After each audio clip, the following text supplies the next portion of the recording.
Pagkatapos ng tanghalian kasama si Francesca, nag-email ako sa aking abogado at sinabi sa kanyang sitwasyon namin ni Francesca at ng mga bata, pati na rin ang mga papeles na hiniling sa akin ni Francesca na pirmahan. Sa totoo lang, hindi ito masamang sitwasyon. 4 years now my mother and my father have been nagging me to get married and settle down, have kids and so on. So hearing that I have 2 kids with a girl I genuinely like, I could see myself marrying I like a dream come true.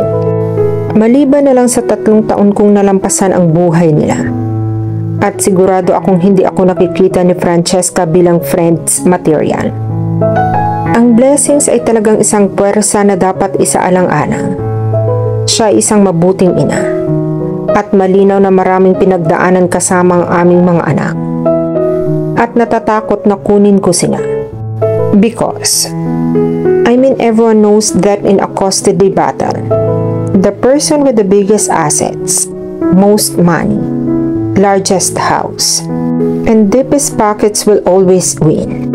Ngayon umaga, ay mayroon akong board meeting tungkol sa kinabukasan ng Belmont. Kasalukuyang 10 ng umaga, at si Stella ay natutulog pa rin sa malaking king-sized na kama. Kung gusto kong gawin ang bagay na ito kasama si Francesca, siniseryoso kong kailangan kong iangat ang aking laro. Nang ibig sabihin, ay tapusin ang relasyon kasama kay Stella. Ngunit hindi iyon problema. Ang press, sila ang problema. Bumuntong hininga ako. Kinuha ko ang aking portfolio na may mga kopya ng mahalagang papeles at ilang orihinal at lumabas sa pintuan ng aking apartment. Hindi ako makapaniwala na may sakit si Lucas. Mukhang napakasaya niyang bata. At kahit na hindi ko pa nakakausap o nakikita ang alinman sa mga anak ko, simula ng elevator encounter, natatakot pa rin ako na may mali. Ngayon ay isip ko ay parang mas maputla ang kutis ni Lucas kaysa sa kanyang kapatid na babae. At hindi rin siya kasing tangkad nito. Alam ko ng isang kambal ay palaging mas malaki kaysa sa isa. Ngunit may nagsasabi sa akin na may malaking bagay na mali. Sa elevator papunta sa meeting, ay inilabas ko ang iPhone ko at tinawagan ang assistant ko. Kinansila ko ang lahat ng appointment ko sa buong araw at nag-message kay Francesca. Hey Francesca, gusto kong makipagkita sa iyo at sa mga bata ngayon. Anumang oras na angkop sa iyo. Alam kong dapat kong sabihin sa iyo kung ano ang sasabihin ko ng personal, ngunit natatakot ako na baka hindi mo ako marinig. Sa loob ng maraming taon, gusto ko ng mapagmahal na relasyon. Mga bata, aso, gusto ko ng pamilya. Ngunit ang tanging taong gusto kong makilala at makita ang hinaharap na kasama ko ay ikaw, Francesca. At alam kong mayroon tayong Lucius and Lucas na dapat isipin. Ngunit isang beses ko lang sila nakilala at mahal na mahal ko sila ng aking puso. Kumakabog sa dibdib ko ang pag-aasam na muli silang makita ngayon. Gusto kong malaman nila na ako ang tatay nila. At susuportahan ko sila kahit ano pang gusto nila habang buhay. Marcos. Habang naglalakad ako sa elevator, na medyo mabigat ang dibdib ko, nakita ko ang reception desk na magulo. Ano ang nangyayari? Lumapit ako kay Ma'am, na nagagalit na nag-uutos sa reception staff. Baka sa mukha niya ang takot at gulat. Ma, ano ang nangyayari? It's one of our staff. Ang kanyang anak ay isinugod lang sa emergency room. Ang kanyang pagsasalita ay may kapansanan at slurry. Siya ay nagrereklamo sa sakit ng ulo at nahimatay sa school na may napakahinang pulso. The ambulance crew was there almost immediately. And we are Pinutol ko ang kanyang pagsasalita. Sinong miyembro ng staff? Alam ko na ang sagot niya bago pa man ito lumabas sa bibig niya. Francesca Clark. Samantala si Grace. Nakikipag-inuman siya kay Carlos kagabi. Mabait itong tao. He makes me smile and laugh like a madman. He show a true interest in my kids too, which is usually hard to find in a guy. Kadalasan, ayaw makipag-date ng mga lalaki sa babaeng may baggage. Ang aking mga anak ay malinaw na hindi baggage at tatapusin ko ang isang date. Kung may anumang masamang itanong tungkol sa aking mga anak, in the few times that I have been dated, since the twins and since Marcos, I have been asked some strange questions. When they will go to the boarding school, is their father in the picture? Can he take them? Gayon pa man, ang punto ko ay mabait na lalaki si Carlos. At ngayong gabi, I'm supposed to be going out to dinner with him to a small Spanish restaurant about a 20-minute drive from the Belmont. Hey mama, sabi ni Lucius habang naglalakad papunta sa kwarto ko. Tumingin ako sa alarm clock. 6:00 na ng umaga. Hey sweetie, kamusta ang tulog mo? Good mama. Ngumiti siya at pinunasan ang kanyang mga mata. Hawak niya ang kanyang matandang teddy at isang cute na maliit na floral set na jammies. Mama, sigaw ni Lucas mula sa kwarto sa tapat ko. Na alam ko na excited siya sa school ngayon. Narinig ko ang pattern ng maliliit na paa. Tumatakbo papunta sa kwarto ko. Mama, are we going to school now? Tanong niya. Yes, honey. Sabay na sumigaw ang dalawang bata bago tumakbo sa kanilang mga kwarto para magpalit ng damit. Alam kong nangangailangan ng tulong si Lucas. Hindi siya kasing coordinated ng ate niya dahil sa kalagayan niya. Tahimik akong nagtungo sa kwarto niya. Binuksan ang pinto. He is trying really hard to pull his t-shirt over his head, but cannot manage. So I helped him. Nakasuot siya ng blue long sleeve na t-shirt na may nakasulat, I know, I am handsome. I grabbed him some dark wash jeans and an elastic waistband and put them on him. I also get him some socks and shoes from the drawers and put them on his feet. He looks so cute. Mama, excited na akong makita ulit si Dustin. Si Dustin ay ang matalik na kaibigan ni Lucas at ang ina ni Dustin ay ang aking matalik na kaibigan. Bagamat ang tagal ko nang hindi siya nakakausap, kahit na siya ang nagtuturo sa klase ng mga anak ko. Nakasuot si Lucius ng magandang asul at puting floral na damit na may mini white Converse at frilly na medyas. Para sa isang 3 taong gulang, siya ay may mahusay na naestelo. Binigyan ko sila ng almusal bago sila ihatid sa school ng 8:40 ng umaga at kakapasok ko lang sa trabaho. Noon ko nakita si Elvie sa reception at tumango para kausapin ko siya. Hey girl, long time no see, sabi ko. Oo, alam ko. Hinila niya ako sa isang yakap. Are you free at lunch? I need to talk to you about something important. Yes, sure. I wouldn't happen to do with a super hot new boss man that demanded your number and threatened me to fire me. Ibig mong sabihin si Marcos? Meron pa bang iba? OMG. Pinagbantaan ka niyang sibakin ka. Kailangan nating maabutan si Eves. Magkita tayo sa tanghalian. Iniwanan ko siya sa reception desk at dumiretso sa restaurant para simulan ang aking umaga bilang waitress. At doon nag-ring ang telepono ko at nagsimulang gumuho ang mundo ko. Hello, Miss Clark. kakakulaps lang ng anak mo sa school. Sinabi niya sa teacher niya na masakit daw ang ulo niya. Then ang kanyang salita naging slurry at nakulaps na siya. Mayroon kaming ambulansya sa daan ngayon na isinaalang-alang ang kaseryosohan ng iyong anak na lalaki. Sa mga nakaraang talaan ng kalusugan, dadalhin siya ng ambulansya sa Barcelona's Children's Hospital. Na-dismiss na ang klase at tinatawagan na ang mga tauhan ko ng mga magulang para iuwi sila. Sasamahan ni Mrs. Mitchell ang iyong anak sa ambulansya. I'm very sorry, Francesca, pero naniniwala ako sa Diyos na magiging maayos ang anak mo. Thanks for calling me. I've got to go, but I'll keep you updated. Bye. Ibinaba ko na ang tawa at tumakbo sa reception para sabihin kay Evie ang tungkol kay Lucas at kailangan ko nang umalis. Iyon ay nang dumating si Carlos sa isang sulok at nakita ang aking galit na estado. Ipinaliwanag ko ang lahat bago ako nagsimulang umiyak.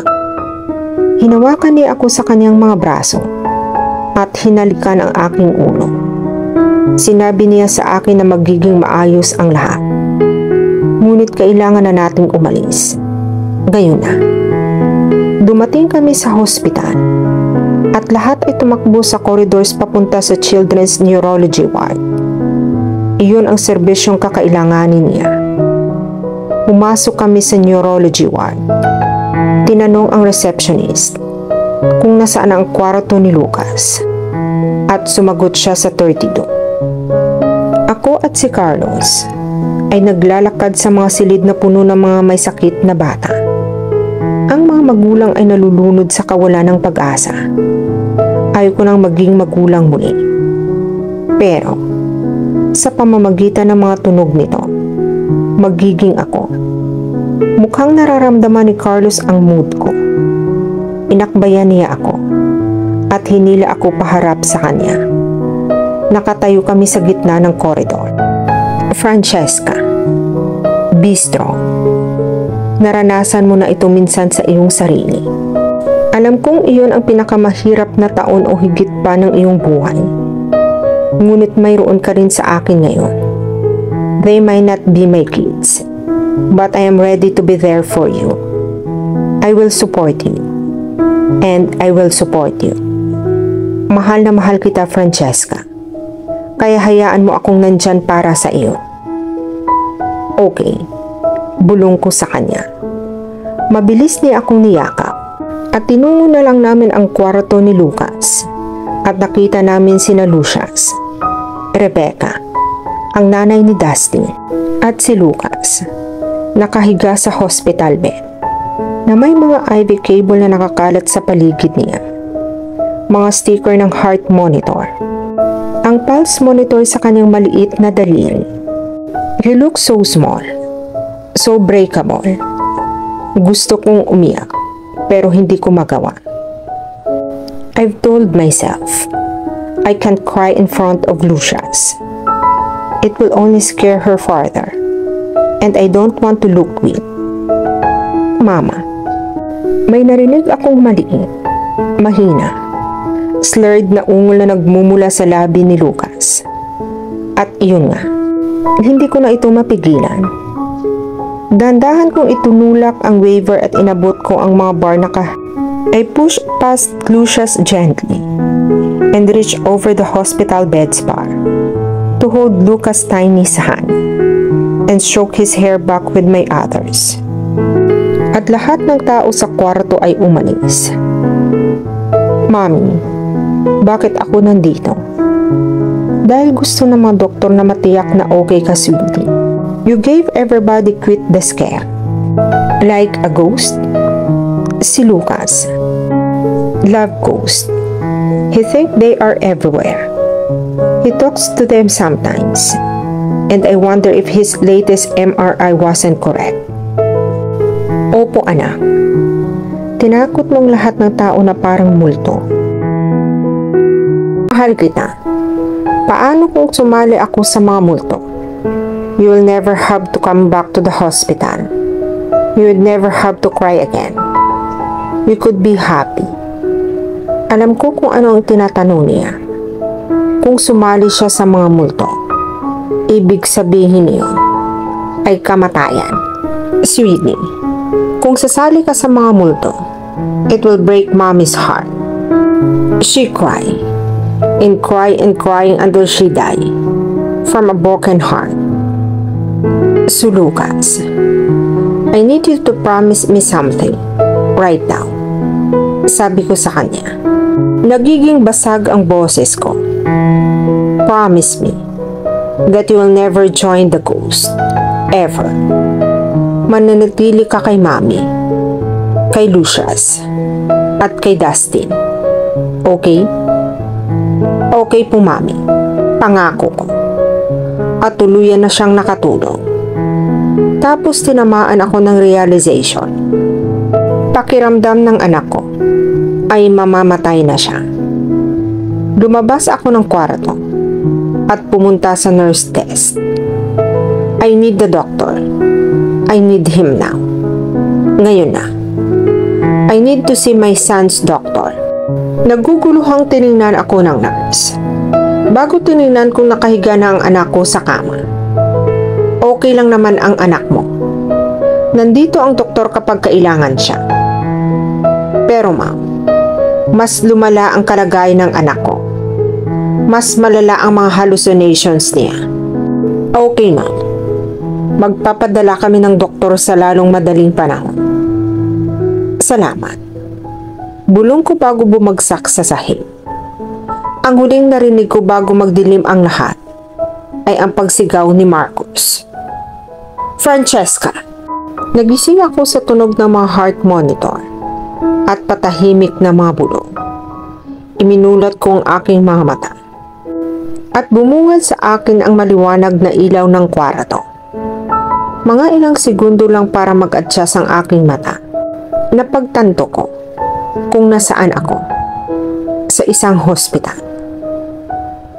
Si Lucas. Kumusta siya? Kailangan ko siyang puntahan.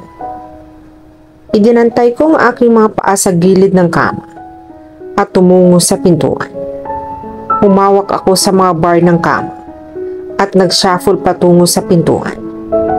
Ang aking katawan ay mahina at naninigas. Ngunit kailangan kong maging malakas para kay Lucas at Lucius. What is he needed me when I was passed out? What if something happened to him? When I reached the door, the hushed whisper became louder and more identifiable. Si Marcos at Carlos ay may mainit na usapan.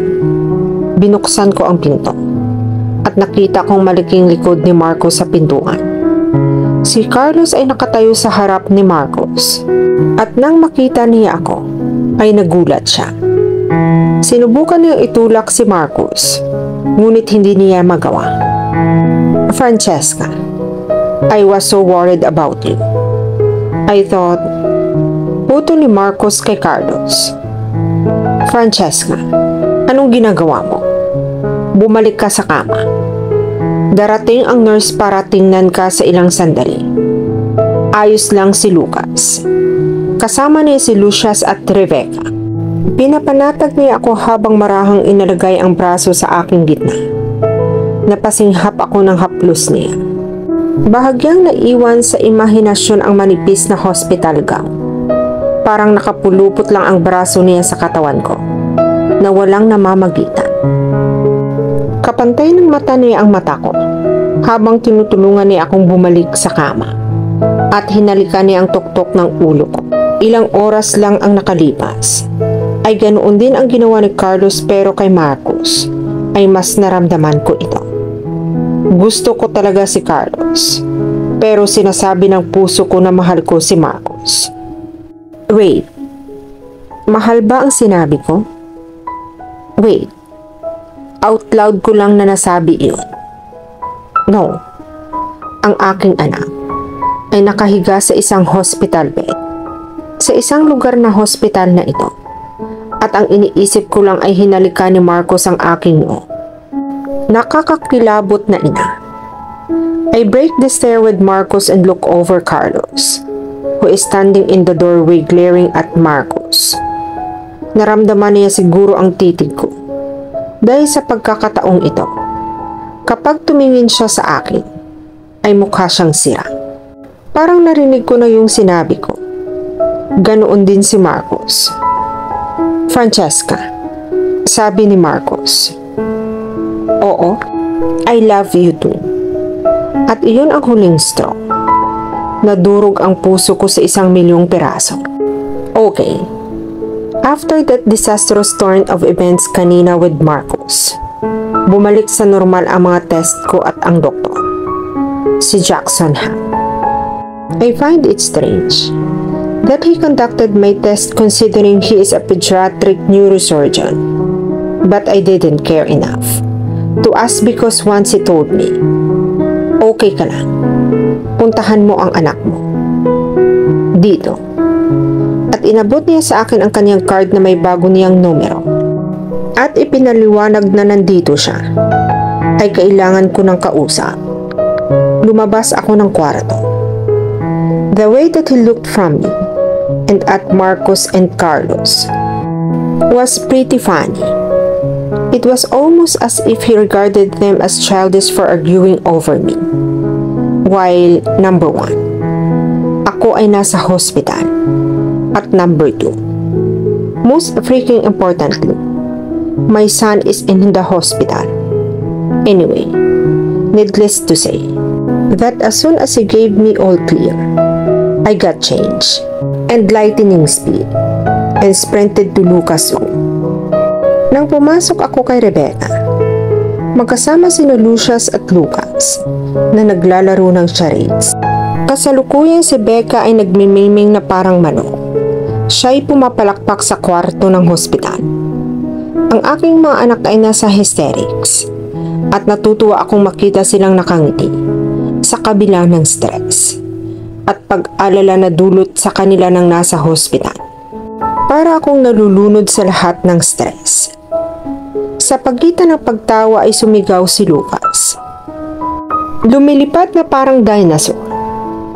Lalong tumatawa silang dalawa. Napangiti ako sa kalokohan nila.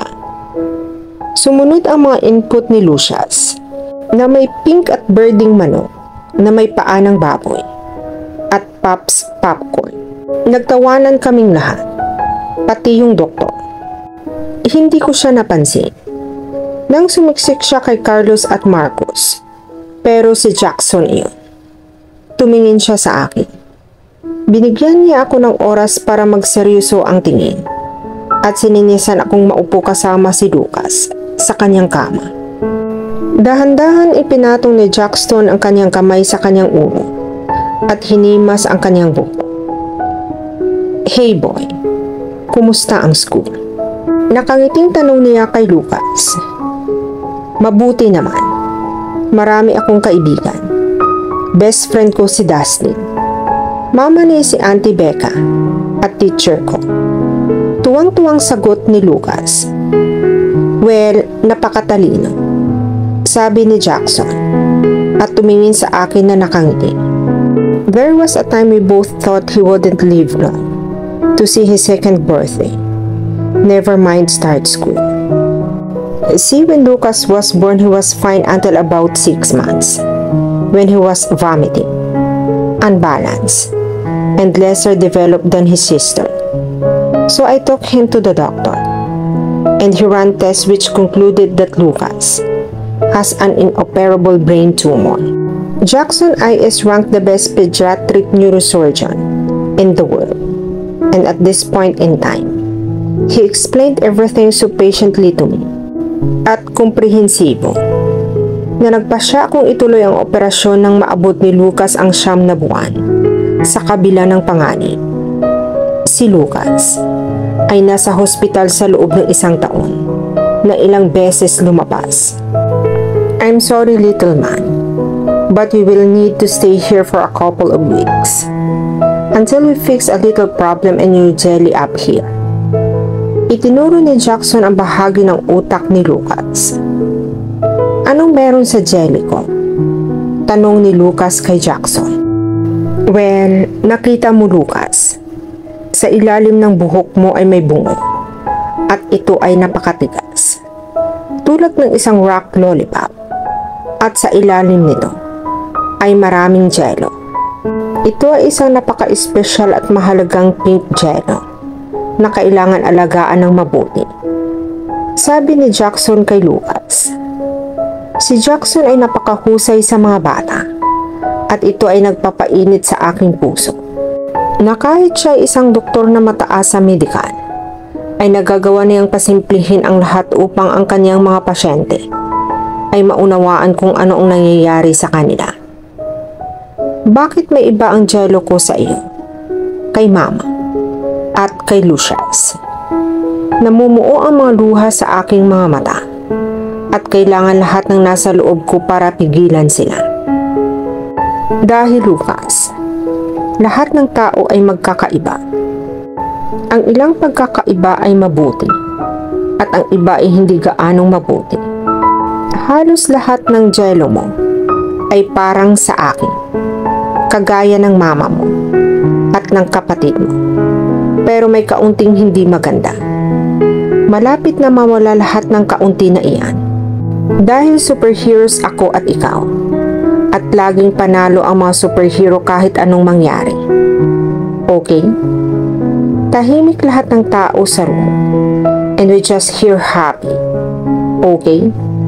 Mula kay Lucas, na bumalik sa paglalaro ng charades, kasama ng kanyang kapatid na babae.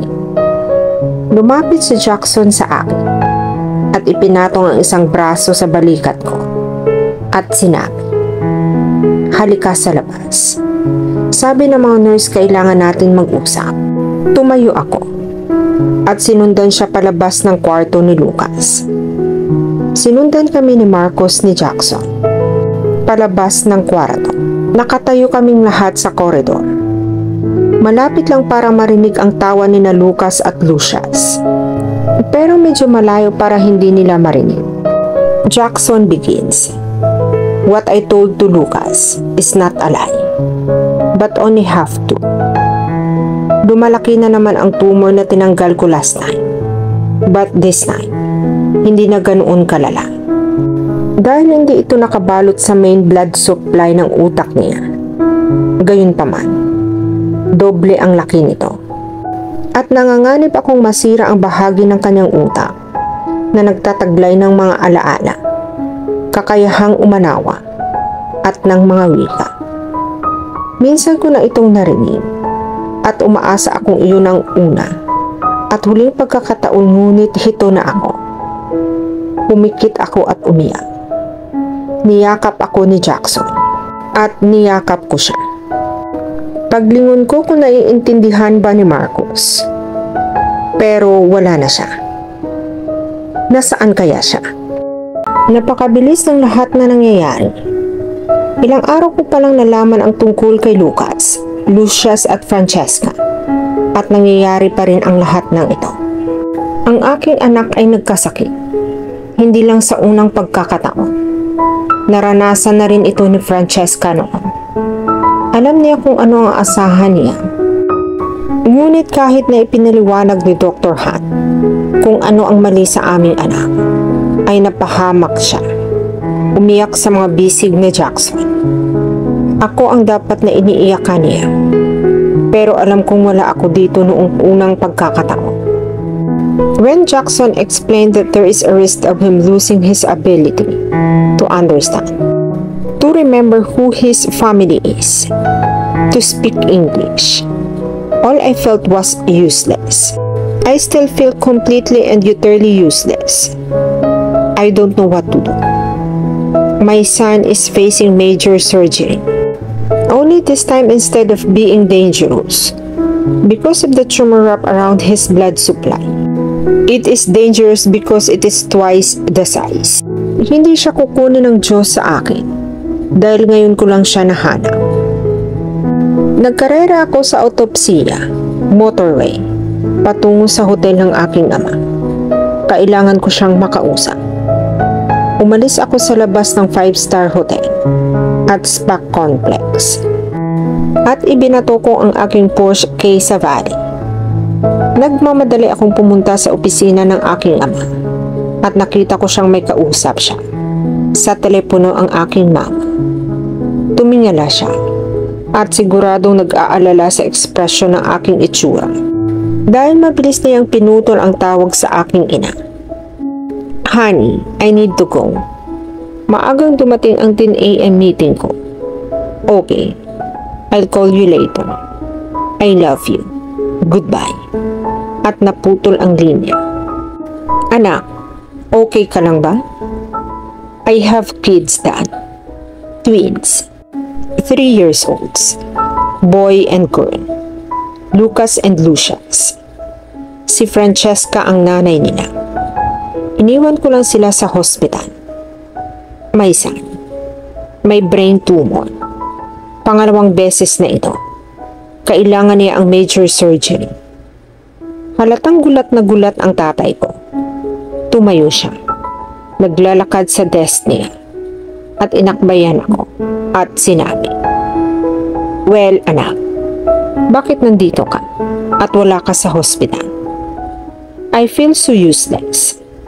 Ngayon ko lang sila nahanap. At ngayon ay may sakit si Lucas. I'm scared. I am terribly kind. For how I treated Francesca when I found out about the kids. And because wala ako para sa kanila noong kailangan nila ako. Noong unang beses siyang na-diagnose. Sino ang doktor niya? Tanong ng aking ama. Si Dr. Jackson Han. Siya ay nasa pinakamahusay na mga kamay. Ang iyong anak ay nasa pinakamahusay na mga kamay. Si Jackson ay niraranggo ang pinakamahusay na pediatric neurosurgeon sa mundo. Manampalataya ka, aking anak. Manalig ka sa kanyang doktor. Manampalataya ka sa Diyos. Manampalataya ka sa kanyang ina. At manampalataya ka sa iyong anak. By the sounds of it is a fighter. Go to them. I will explain everything to your mother. Kapag lumipas na ito, ay magkikita tayo ng mga apo namin. Well, make sure he knows before his surgery. He will fight harder if he know that there is something worth fighting for after surgery. Okay, Papa. Thank you. Nagyakap ulit kami. Hinampas niya ako sa likod. Naglakad ako papunta sa pinto. At bago ako umalis, sabi niya, isang huling tanong. Paano naman si Francesca? I think I love her, Daddy. I think I love her. Win her back, anak. Alagaan mo ang pamilya mo. Kasama si Francesca. Kasabay nito ay bumalik ako sa hospital.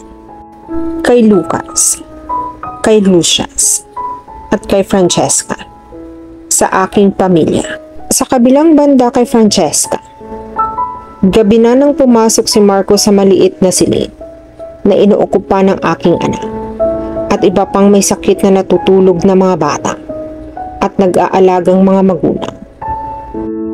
I feel so alone in all of this again. Habang naglalakad si Marco sa ingay ng mga monitor sa puso, ay nawala ang aking sakit at pag-alala ay nabawasan ng bahagya. Kakaiba ang may kakayahan siyang gawin iyon, kahit hindi niya alam. Francesca, pwede ba tayong mag-usap? Bulong at hinaplos niya ng isang beses ang buhok ni Lucas, bago ako tiningnan sa mga mata. Napuno ng pag-alala at pagod. Yes, sure. I don't want to leave Lucas, but he is stable. And I do need to talk with Marcos, desperately. Inakay niya akong palabas ng kwarto at sa isang maliit na kitchenette na may access ang mga magulang. May maliit na sofa at table.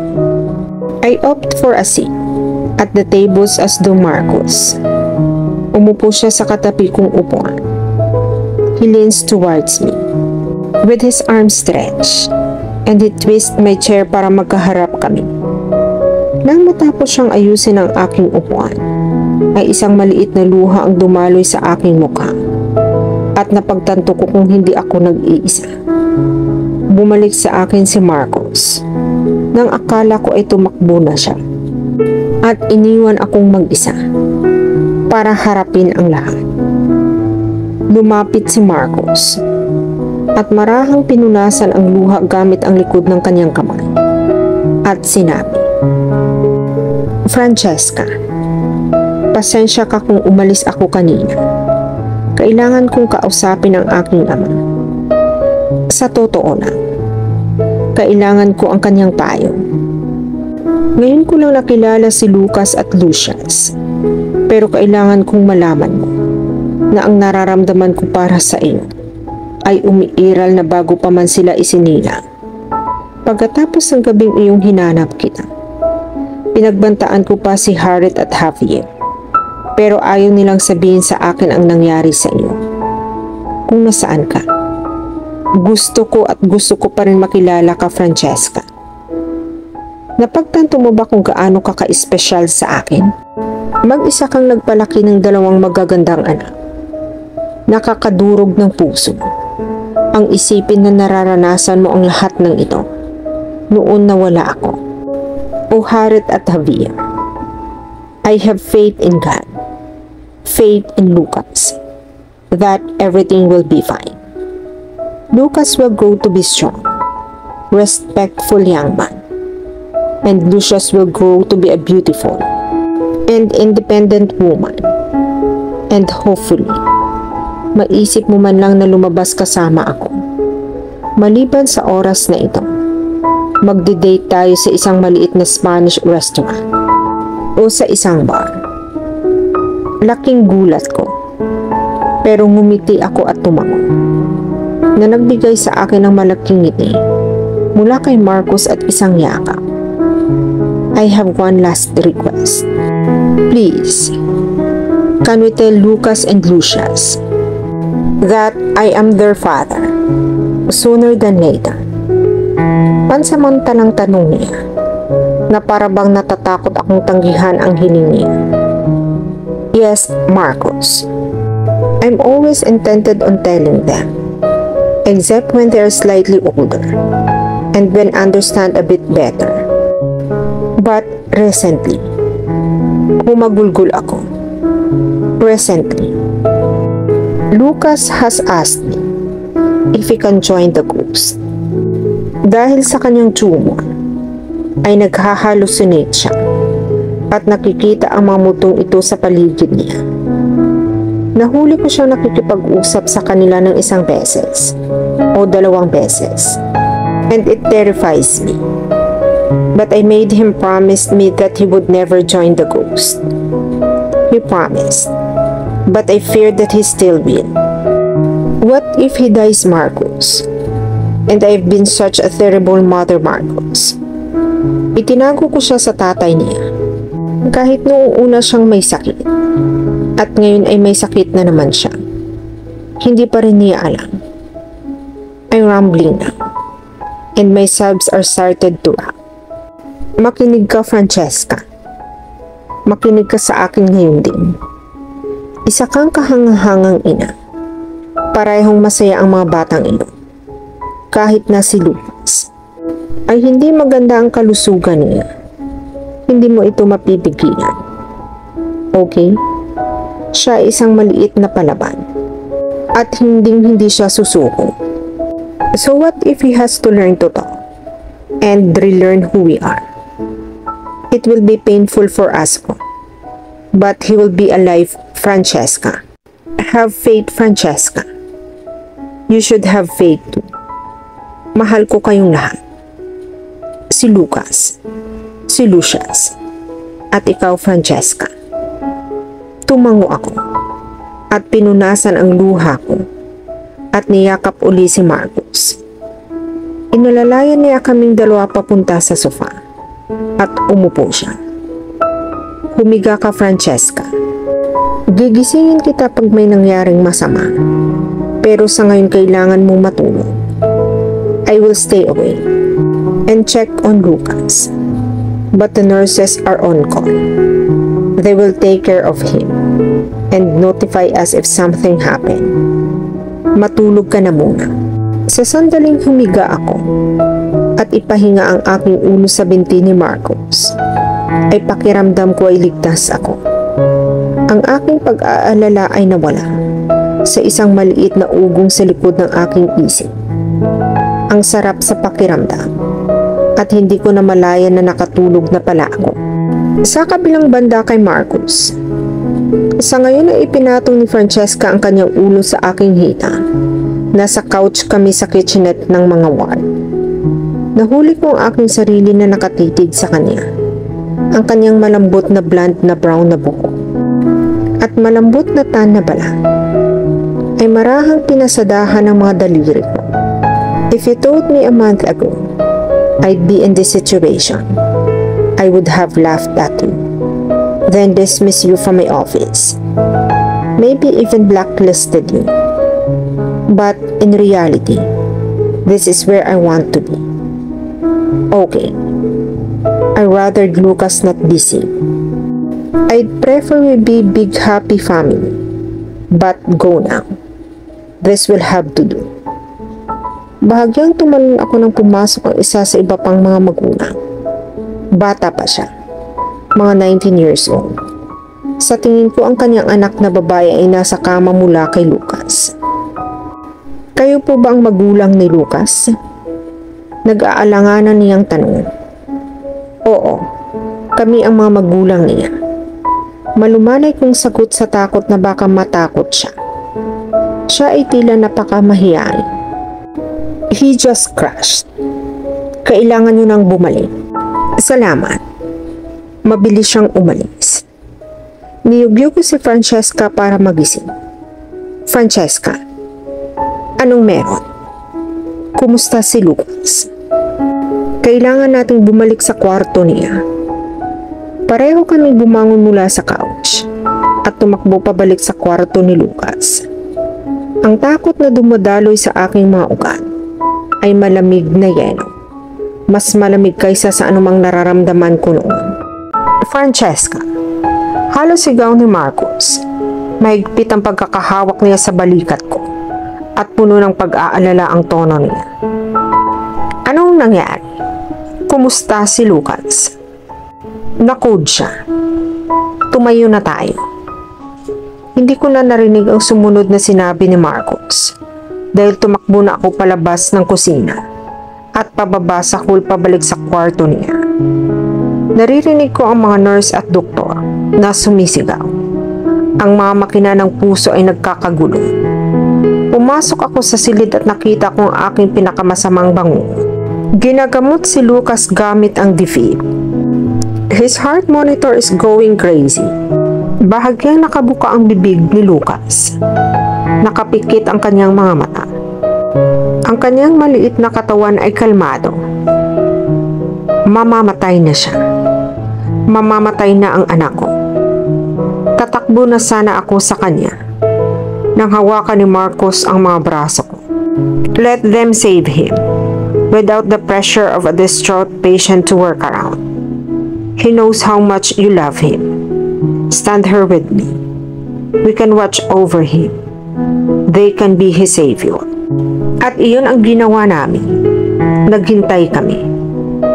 They delivered the second shot and his limp body thrashes up from the bed and falls back to it. Then the heart monitor starts to sound normally again. And the sigh of relief is audible throughout the room.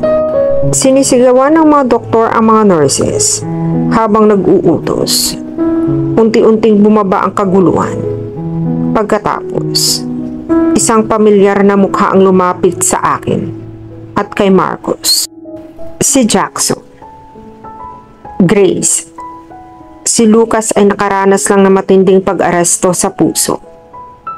Siya ay napaka-unstable. And although we were able to bring his back, he needs surgery right now. To prevent anything term damage, since there is a blockage in the blood supply to his heart, he is being prepared for surgery now. Dadalhin na namin siya sa loob ng 10 minuto. Ipinaliwanag ni Jackson ng mas malalim kung ano ang nangyari, pati na rin ang pamamaraan. Aayusin muna nila ang problema sa kanyang puso. At depende sa kanyang katatagan, ay magpapatuloy sila sa pagpuksa sa tumor. If he is stable enough, he will need another surgery and won't be able to leave the hospital until he does. Pumunta ako sa kama ni Lucas at hinaplos ang buhok niya. You gave your mama and papa quite a scare, little one. Sabi ko sa kanya. Tumulo ang isang luha sa gilid ng aking mga mata. Papa? Mahinang sabi ni Lucas. At hindi makapaniwala si Jackson sa narinig niya. Gising na siya. Wala pang 3 minuto ay nire-resuscitate siya. Oo anak, nandito ako. Malumanay na sabi ni Marcos. Ikaw ang papa ko? Oo. At kailangan mong ipangako sa akin na kapag inayos ka na ng doktor na magiging malakas ka, hindi ka sasali sa mga multo. Kailangan pa nating maglaro ng soccer, kumain ng donut, makipaglaro sa mga tuta, makipaglaro sa iyong kapatid, at mahalin ang ating pamilya. Ipangako mo sa akin na magiging matatag ka at hindi sasali sa mga multo. Okay, anak. Ngumiti si Lucas at sumagot. Yes, Papa. Pumasok ang mga doktor at kinuha na siya. Ang huling narinig ko mula sa aking maliit na 3 gulang na anak. Mahal ko kayo, Mama at Papa, sabi ni Lucas. Ang maliit na kamay ni Lucas. Ang tanging parte niya ay nakikita ko kapag sinabi niyang I love you, Mama at Papa. Doon na lumawak ang puso ko at parang sasabog sa dibdib ko. Ito ay pakiramdam ng purong walang pasubali na pagmamahalan sa pagitan ng magulang at anak. Alam kong anak ko si Lucas, pero hindi niya alam na tatay niya ako. It was kind of a one-sided relationship. Pero ngayon, alam niyang tatay na niya ako. Ngunit ang tunay na kaligayahan at iniwan ako sa kanyang arko na kaaway. Pag-alala. Hindi ko kailanman naramdaman ang pag-aalala at pagkabalisa ng kasing sama nito. Ang buhay ng anak ko ay literal na nasa kamay ng iba at literal ang pag-ibig kong sabihin dahil 3 oras na nasa operating room si Lucas. Kaya sa ngayon ay nasa dibdib ni Lucas ang mga kamay ni Dr. Han. Ang pag-iisip niyan, ang aking maliit na batang lalaki na walang malay sa isang medyo mainit na operating table na ang kanyang dibdib ay nakabukas, mga kamay sa loob ng kanyang dibdib at ang kanyang puso. Pati na rin ang mga surgeon na nag-oopera sa kanyang jelly, also known as utak sa kanya. His words not mine, with metal instrument all over, tools I couldn't even imagine the names of, and scary people in blue operating clothes made me feel sick. Naiintindihan ko na ang mga doktor ay trying to save his life, pero kinakabahan pa rin talaga ako. Kahit anong mangyari dyan. Tahimik lang nakaupo si Francesca sa isang upuan, nagbabasa ng libro. How can she sit on quiet when all I want to do is scream at the nurses for updates? But they'll just tell me what they already have. I apologize for the lack of information. However, I cannot provide you with an update since wala ako sa OR. Lumapit ako kay Francesca. Umupo sa upuan sa tabi niya. Tinitigan siya hanggang sa tumingin siya sa akin. Ano? Tanong niya. Paano ka makakaupo? Paano na hindi ka nag-aalala? Dahil sinusigurado ko sa iyo na hindi ako makaupo. At sobrang nag-aalala. Sabi ko sa kanya. Nagawa ko na ito dati. Iyon ay hindi gaanong nakakatakot o anumang mas mababa kaysa sa isang bangon.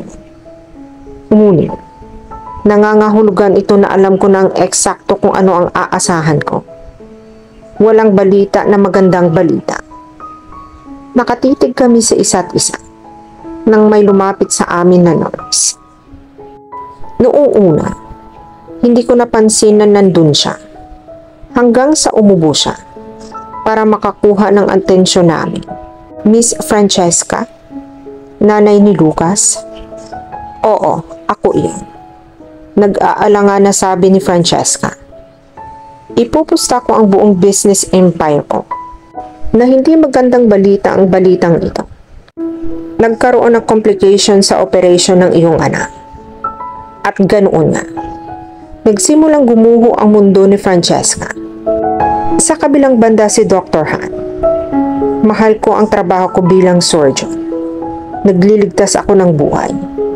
Pero ngayon, hindi ko mahal ang trabaho ko.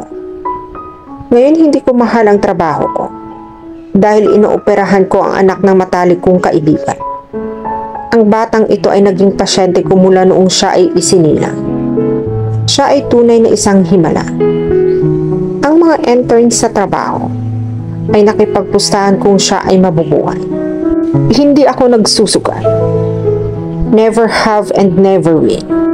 But if I was to bet on him, I wouldn't bet on him to lose the battle of survival. Ngunit dahil lamang sa napakataas na posibilidad na nakasalansan laban sa kanya. Ngunit, nagawa niya ito. Nung araw na lumabas siya sa hospital na ito, ay naramdaman kong sa wakas ay nakagawa ako ng isang bagay na kapaki-pakinabang bilang isang surgeon. Ngunit ngayon ay bumalik siya, lumalaban para sa kanyang buhay, sa pangalawang pagkakataon. Noong na-cardiac arrest siya, akala ko ay huli na kami. We shocked him 3 times already.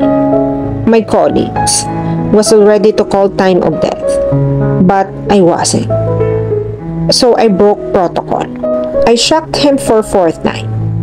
Sa pangalawang pagkakataon, ang heart monitor ay nagsimulang mag-beep muli. I was relieved, but knew the next few minutes and getting him to surgery were crucial. Hinayaan namin magpaalam sina Francesca at Marcos, pero lagi akong umaasa na see you later, kiddo. At sinugod na namin si Lucas sa operating room. Nasa ikalawang paanan ako ng kama. Habang naglalakad kami ni Lucas sa corridor, ay idinikit lang niya ang kanyang kamay sa gilid ng rides sa kanyang kama at sinabi, I love you, Mama at Papa. My God, alam kong hawak ko ang buhay ng bata sa aking mga kamay. Halos araw-araw, ngunit ito ay iba. Iba kasi personal. Lucas, tanong ko sa kanya sa elevator. Oo, Jack. Sabi niya, alam ko. Tito Jack ang tawag niya sa akin dahil madalas akong bumibisita sa nanay niya at medyo malapit kaming magkaibigan. Malaki ang mga mata ni Lucas at asul at diretsyong nakatingin sa akin. Seryosong sabi niya, I leave Mama and Papa, but if I don't wake up later, you can't make sure they don't cry for too long. He gives me happy puppy eyes. And I could cry. Me? Pediatric surgeon with balls of steel? Cry? Lucas, ikaw ang magdidesisyon kung gigising ka o hindi. Kailangan mong lumaban. Kahit mahirap dahil sobrang sama ng loob ng mama at papa mo. Kapag hindi ka gigising, kailangan mo maging isang malaking matapang na batang lalaki. Kaya mo bang gawin iyon para sa akin? Para sa mama mo? Para sa papa mo? At sa kapatid mo? Oo, pangako ko, sabi niya. Nandito na kami ngayon sa operating theater at handa na ang anesthesiologist. Bilangin mo kung ilang unggoy ang makikita mo sa kisame, sabi ko sa kanya. And just like that, under anesthesia na ang bata. Makalipas ang 2 oras sa operasyon, tila magiging maayos ang lahat. Nang muling pumasok si Lucas sa cardiac arrest. Kaagad, sinimulan namin ang CPR and used the paddles to shock his heart into a regular rhythm again. About 30 minutes later, he goes into cardiac arrest again. It takes 3 shocks to restart his heart regularly. We have another 6 hours to go, and this is not a good start. Bumalik kami sa trabaho. Naka-standby ang CPR kit. Ang OR timer ay umabot ng 4 na oras at walang ibang complication. Naayos ko na ang pagtagas sa kanyang dibdib at napagdesisyonan ko na kailangan niyang magpakatatag bago namin siya ibalik sa operation. Siguro 1 linggo o mas maaga. Rebecca, I need to go to Miss Francesca, Lucas' mother, and tell them there was a complication. Then calmly tell them that the son is stable for now, but is in the children's ICU. Tell them that I will be there with Lucas, and I will answer all their questions about the complications then. Kadalasan, iniiwan ko ang pasyente sa pangkat ng anesthesia at mga nurse habang nakikipag-usap ako sa mga magulang tungkol sa mga tagumpay, pagkabigo, complications ng operation. The OR team and I rolled out the OR room with Lucas. Time to break the bad news. Sa kabilang banda si Francesca. Walang salitang naglalarawan sa nararamdaman ko ngayon. Ang anak ko ay nasa ICU. Sa intensive care unit. Dahil sa hindi malamang komplikasyon na ipinaliwanag ni Jackson sa akin. Sinundan namin ni Marcos ang intern papunta sa unit. Magka-holding hands kami. Marahan niyang pinisil ang kamay ko nang magsimulang bumilis ang tibok ng puso ko. Nakakapanatag na malaman na mayroon akong iba, maliban kay Rebecca at Jackson upang suportahan ako. We reach a set of double doors and the woman in front of us. I cannot remember her name. Explained that before we enter the ICU, we need to wear a protective gown, shoe covers, and mask. Alam ko ang drill, pero parang kinikilabutan si Marcos. Sa tingin ko, ay kinakabahan siya kung gaano kalubha ang complication. Tapos na kaming magsuot ng protective gear at pumunta sa ICU. Ang mga dingding ay maliwanag na natatakpan ng mga hayop sa lahat ng hugis at sukat. Mga kingfisher, hanggang sa mga elepante. Ito ay uri na napakatahimik. Muli, sinundan namin ang intern at dinala niya kami sa isang tahimik na silid na may isang kama lamang sa gitna. Nasa gitna ng kama ang aming anak na may kung ano-anong wire at cable na nakasabit sa kanyang dibdib, ulo, kamay at daliri. Ang mga wire ay humahantong sa mga makina na tahimik at maindayog na tumutunog. Nakakaloka ang tahimik ng kwarto. Sa tabi ng kama ay nakatayo si Jackson. Seryoso pero maamo ang mukha niya. Francesca, I'm sorry na hindi ako pumunta para hanapin kayo ni Marcos. Pero gusto kong makasigurado na maalagaan ng maayos si Lucas. At wala nang magiging complication. Pagbasag ni Jackson sa katahimikan. Okay lang, Jackson. Anong nangyari? Malumanay kong tanong na naglakad papunta sa gilid ng buhok ni Lucas. Maingat na iniwasan ang mga wire at cables. Hinaplos ko ang buhok niya at hinaplos ang pisngi niya. Tahimik na bumuntong hininga si Lucas na hindi mapapansin kung nasa malayo pa ako. Naranasan ni Lucas na mag-aresto sa puso 2 oras pagkatapos ng operation. Nagawa naming shock ang kanyang puso sa muling pagtibok. Pagkatapos ay nag-cardiac arrest siya sa pangalawang pagkakataon. Makalipas ang 3 minuto. Muli, napagana namin ang kanyang puso.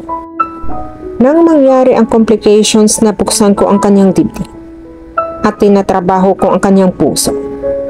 Kailangan kong ipagpatuloy ang operation sa kabila ng mga complication.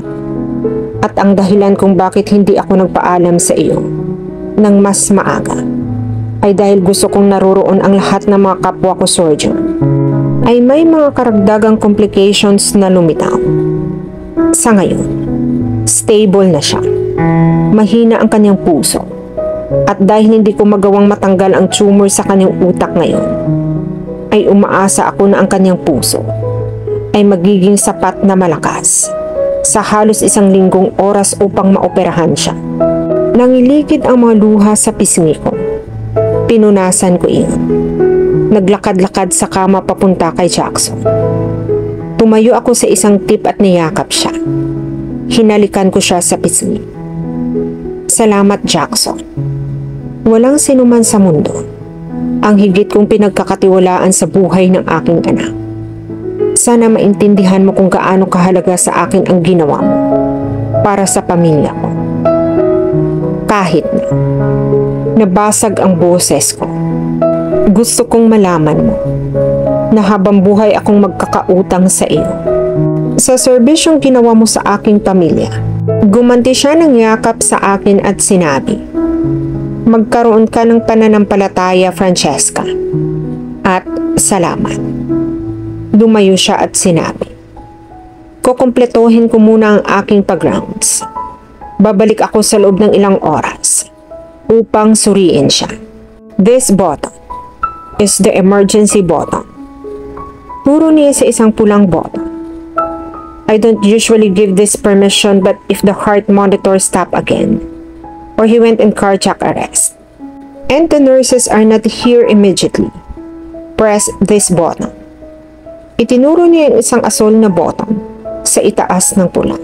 Ito ay nagpapahiwatig ng code blue at mag-aalerto sa aking pager. Salamat, Dr. Jackson. Nagsalita si Marcos sa unang pagkakataon. Tumango si Jackson bago lumabas ng kwarto.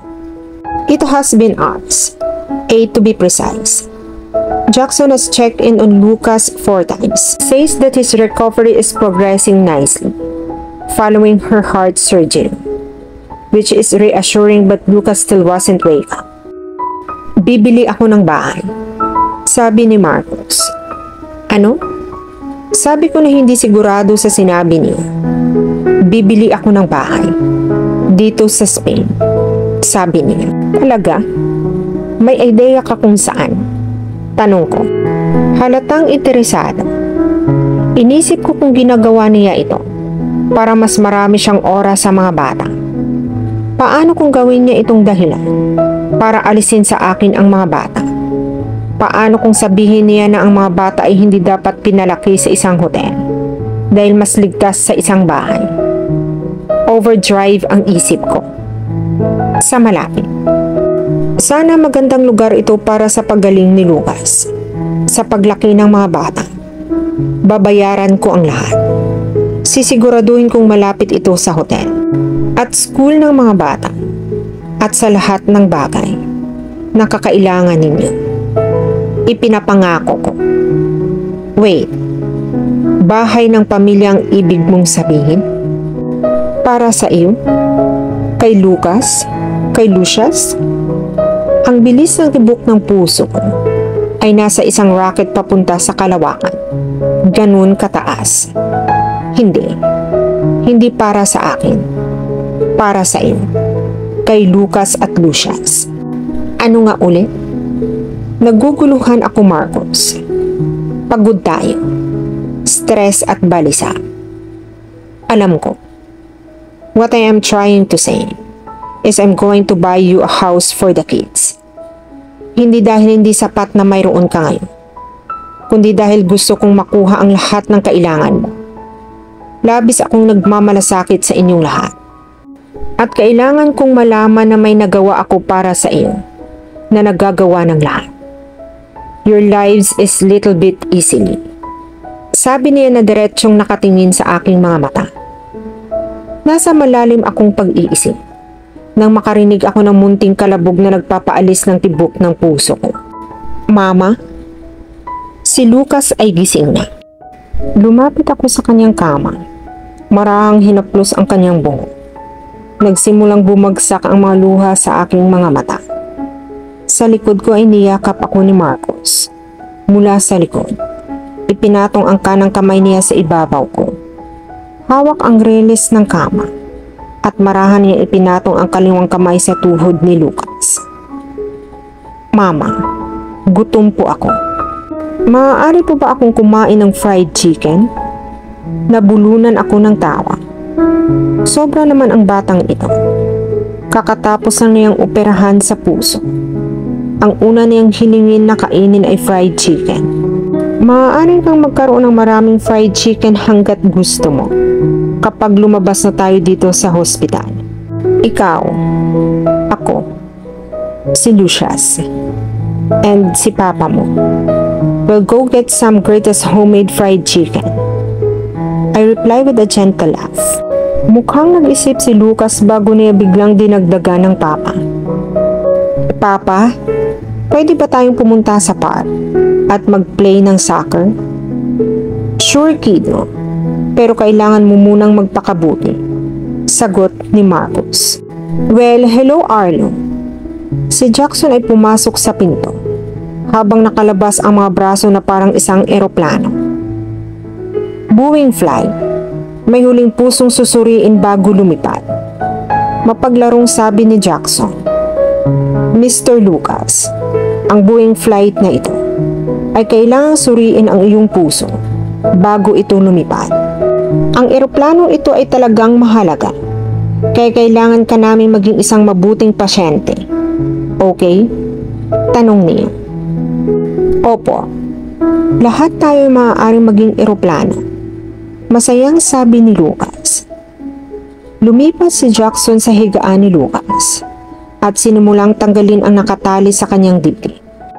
Sa sandaling maalis ang bindahe, makikita nitong isang matingkad na pulang hiwa sa dibdib ni Lucas na papunta mula sa tuktok ng kanyang sternum hanggang sa ilalim ng kanyang mga tadyang.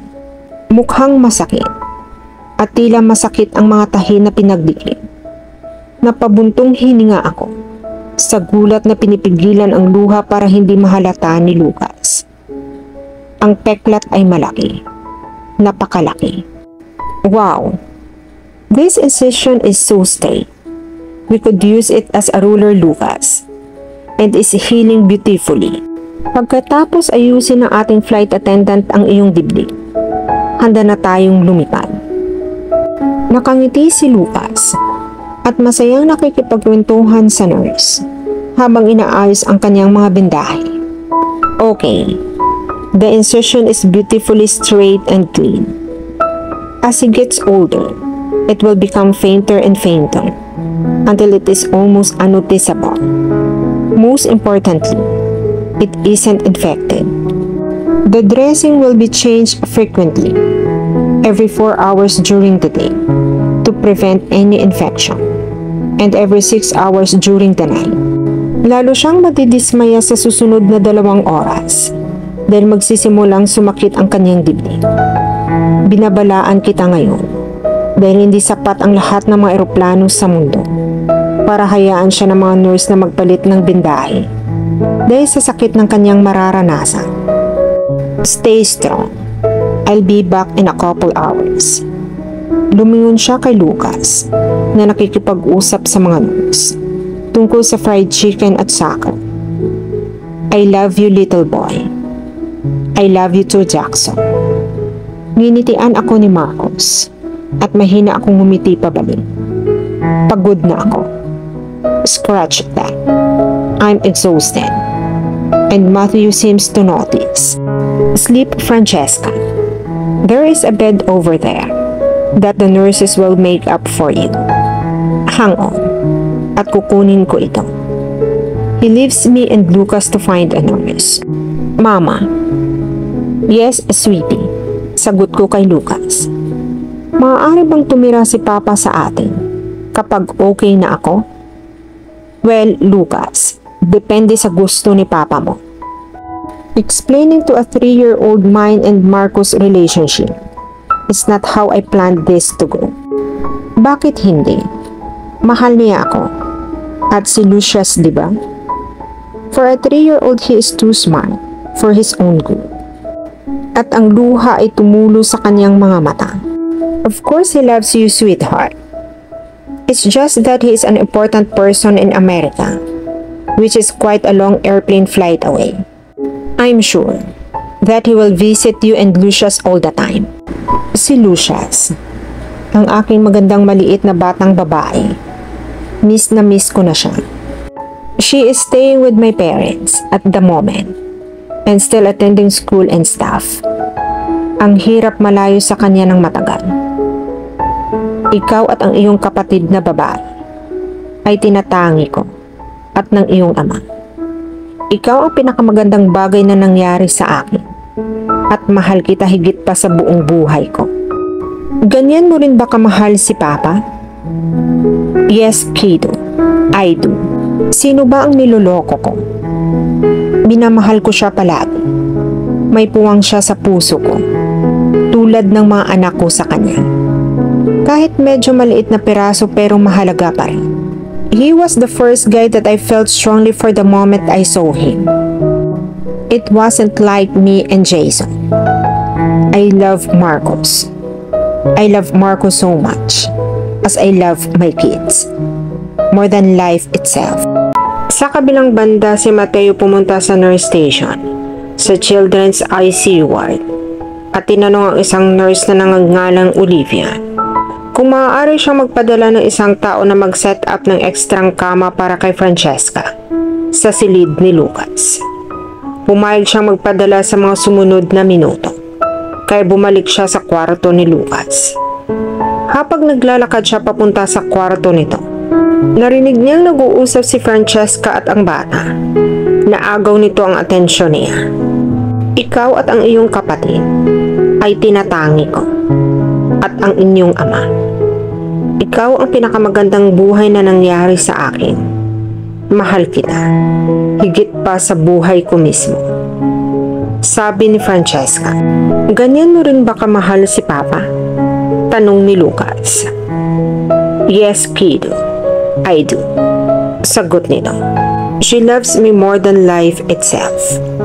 I bet the second half of that sentence is up to the air. She could be saying that to satisfy Lucas. But she said, yes, kiddo, I do. With so much conviction. Nagpa siya kung kailangan ko ang isang oras o higit pa para tumawag ng isang pabor at umalis sa hospital. Hindi ako nagpaalam kay Lucas dahil ay kung malaman ni Francesca na narinig ko ang usapan nila. Kaya umalis na ako nang walang paalam. Sa kabilang banda si Francesca. Matapos i-set up ni Olivia ang kanyang higaan sa kwarto ni Lucas, ay medyo nakatulog siya sa pagitan ng mga check-up ni Jackson at pagpapalit ng bandage dressing. Mas inisip ko ang feelings ko kay Marcos. And honestly, sinadya ko talaga ang sinabi ko kay Lucas. Inaayos ko ang mga kumot sa paligid ni Lucas nang tumakbo si Jackson sa bulwagan. At sinabi niya, Francesca, pasensya na. Pero wala na akong masyadong oras. Pero naisip ko na dapat mong malaman. Lumapit ako sa kanya para maibulong niya sa akin ang kanyang sasabihin. At tumingin sa kanyang mga mata ay nagpapakitang ayaw niyang marinig ni Lucas. Na-aksidente si Marcos. Sa kabilang banda, si Marcos. Hindi siya kambal kaya hindi niya maintindihan ang koneksyon ng bawat kambal. Sa totoo lang, hindi ko alam kung anong pakiramdam na magkaroon ng kapatid. Anyway, sa tingin ko ang pagbisita ni Lucius kay Lucas ay magiging isang magandang bagay para sa kanya, pati na rin kay Francesca. When we both stay on a night by Lucas' hospital bed, I hear quiet whimpers escape from her mouth, usually followed by a broken-hearted sounding murmur. Lucius. Nadudurog ang puso ko nang marinig si Francesca na sobrang distraught kahit sa kanyang pagtulog. Kaya kinuha ko ito sa aking sarili na ayusin kasama ang ina ni Francesca na sunduin si Lucius mula sa school upang dalhin siya sa hospital. Nakaupo ako sa aking flashy gray na Lamborghini sa harap ng school. Naghihintay para mag-alas 3:30. Ito ay isang cute na maliit na grupo ng preschool sa isang mas tahimik na seksyon ng lungsod.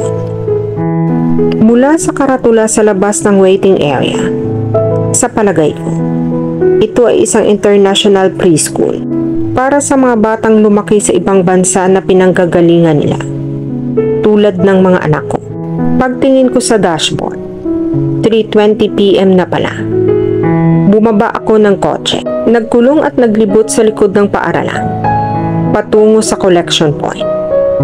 I mean, come on. Bakit collection point ang tawag? Hindi ako kukuha ng parcel. Sinusundo ko ang anak ko, na matagal ko nang hindi nakikita. Dapat nilang tawagin itong reunion point. Napakaganda nito. Ay nakatayo sa ilalim na mainit na araw. Bahagyang mas mainit ang Spain kaysa sa New York. Mas gusto ko ang Barcelona kaysa sa New York. Mas malinis ang hangin. Mas palakaibigan ang mga tao. At mas mainit ang panahon. Naghintay ako ng ilang minuto bago lumabas muna ang aking munting prinsesa sa mga pintuan sa collection point. Ang kanyang mukha ay puno ng pag-asa at kagalakan at ang aking mundo ay naduduot. Very close to shutting. Kapag nawalan siya ng pag-asa at saya, sa halip ay lungkot at luha ang pumalit sa kanila. Lumapit ako sa kanya. Nakipag-shake hand sa teacher niya na may salamin at berdeng mga mata. Ang sabi niya, "Hello sir."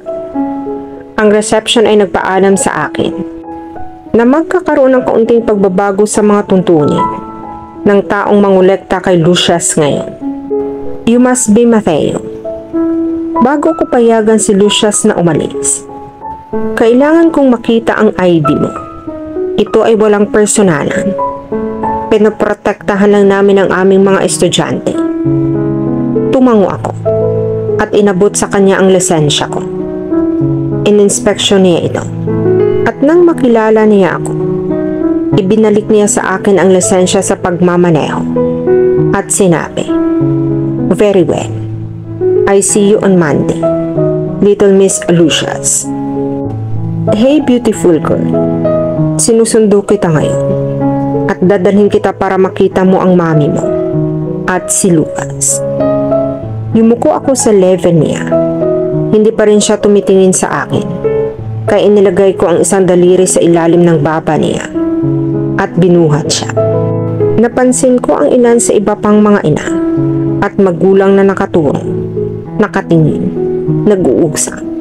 Ngunit wala akong pakialam sa kahit ano maliban sa kaligayahan ng batang babae na nasa harapan ko ngayon. Tinulungan ko ang mama mo nung hinimatay siya sa elevator sa hotel. Naalala mo ba? Yes. And Mac took us to get sweets and a movie. Napangiti ako sa alaala. Laking gulat ko na makita si Francesca sa hotel. Lalo na nung makita ko sila ni Mac na may kasamang dalawang bata. Ibinigay sa akin ng lola mo ang car seat mo at iniligay ko ito sa harap para sabay tayong umupo sa daan papuntang hospital. Okay lang ba iyon? Let's go. With that, she looked my hands in her small one and dragged me all the way to the parking lot. I helped her into my Lamborghini and fastened her seatbelt before doing the same to myself and driving towards the hospital. Pinapanatili ko ang aking focus sa kalsada. Sinusulyapan ko ang aking perpektong maliit na batang babae na nakaupo sa tabi ko.